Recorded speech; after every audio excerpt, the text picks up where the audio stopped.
Hari ini hujan. Ah, Kalau hujan begini, petani tidak bisa kemana-mana. Kemarin saya sempat bikin status di WhatsApp. Saya bilang kalau besok hujan, yang artinya hari ini, saya akan buat podcast.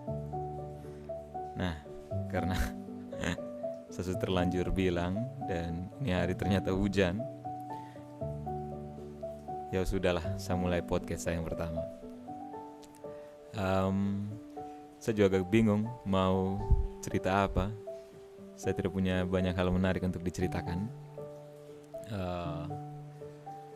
Lantas saya coba buka lagi catatan saya. Saya ketemu satu catatan yang saya tulis setengah tahun lalu di Juli 2021 tentang membaca.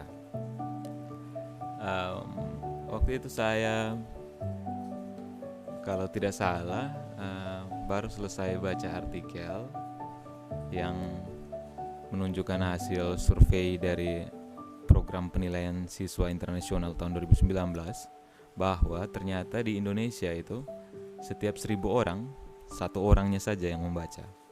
Jadi dengan jumlah penduduk yang besar sekali, 270 juta jiwa, keempat terbesar di dunia, rupanya kita cuma punya di bawah 300.000 orang yang membaca.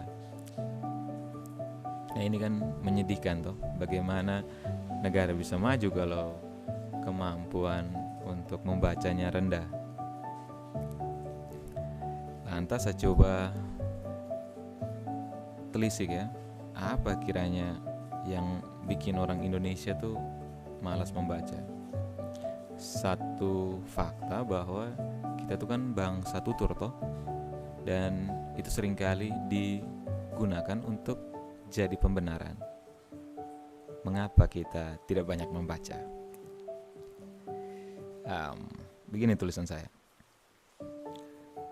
hasil dari pemikiran tentang membaca. Mengapa sampai orang tidak banyak membaca? Kebanyakan kita tidak terbiasa untuk mendengar, atau lebih tepat, kebanyakan kita di Indonesia tidak membiasakan diri untuk mendengar. Kita lebih suka untuk berkata-kata. Karena memang sejak kecil kita dilatih untuk bicara. Tidak banyak di antara kita yang juga dilatih untuk mendengar. Kita kan satu orang ngomong belum selesai, langsung sambar saya. Mau berbagi apa yang kita pikir, atau kita karena pikir apa yang mereka mau sampaikan tuh kita sudah tahu maksudnya ke arah mana. Padahal di beberapa kasus kan tidak begitu. Orang mungkin mau bicara ke arah yang lain dari yang kita pikirkan. Saya pikir karena kebanyakan mendengar ini, itu kenapa kita gampang berdebat. Karenanya kita juga jadi cenderung anti kritik ya, terbiasa dengar orang lain. Menurut saya pada tingkat lanjut, beberapa di antara kita karena kekurangan mendengar ini akhirnya menjadi antipati dengan orang lain, lebih maunya bicara saja. Dalam situasi krisis seperti pandemi COVID-19 yang sudah jalan tahun ke-2 ini, situasinya menjadi lebih jelas. Di awal-awal COVID itu mudah untuk kita menjumpai orang-orang yang bicara tanpa berpikir dengan seksama, yang gampang untuk menanggapi tanpa mengambil cukup jeda untuk menyimak. Bahkan itu terjadi di level orang-orang elit di negeri ya. Waktu awal 2020, sebelum Indonesia dapatkan kasus pertama di bulan Maret, itu kita kan nonton dan dengar bagaimana Jokowi, kemudian Menteri Kesehatan saat itu, Terawan, juga Luhut secara bercanda menanggapi COVID. Terus tidak ketinggalan Wakil Presiden juga tanggap gitu. Ya, itu gampang menyederhanakan sesuatu karena tidak terlebih dahulu menyimak ini COVID sebenarnya apa, mengambil waktu untuk membaca lebih banyak dan memetakan ini sebenarnya ke arah mana dan sebaiknya kita bersikap ya. Itu lag yang terjadi karena ketidakmampuan kita untuk membaca, maunya omong saja. Saya suka cerita tentang satu orang yang menurut saya itu unik dalam kaitannya dengan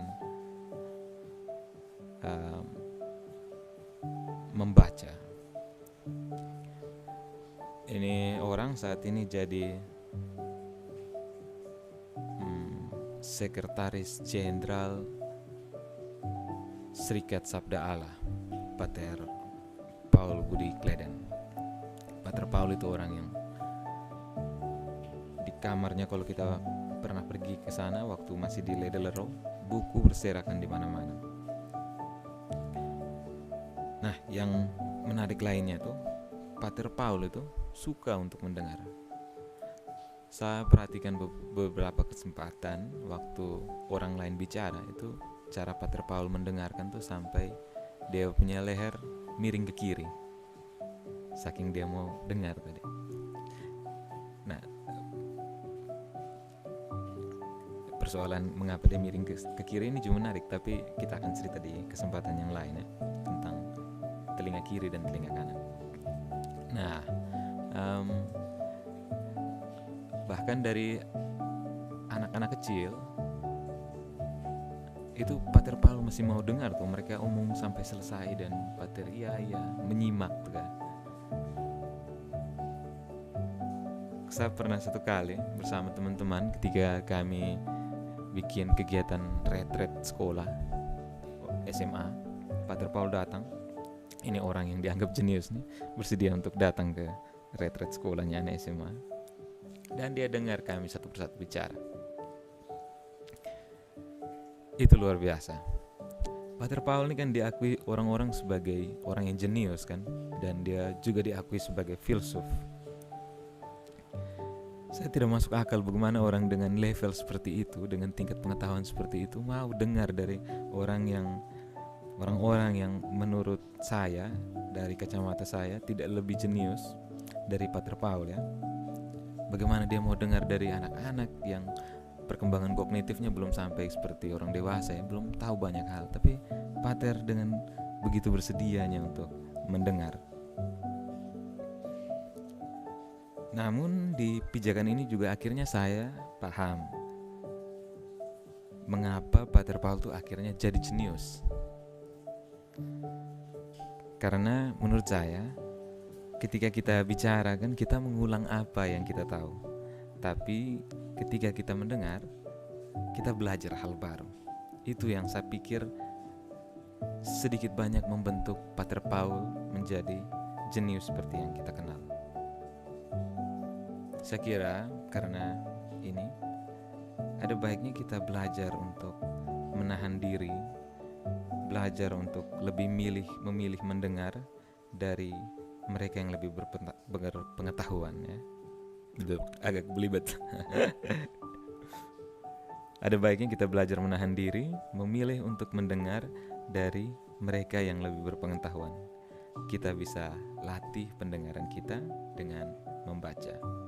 Semoga kita tertarik mencoba membaca. Begitu dulu. Sampai nanti kalau memang masih ada hujan.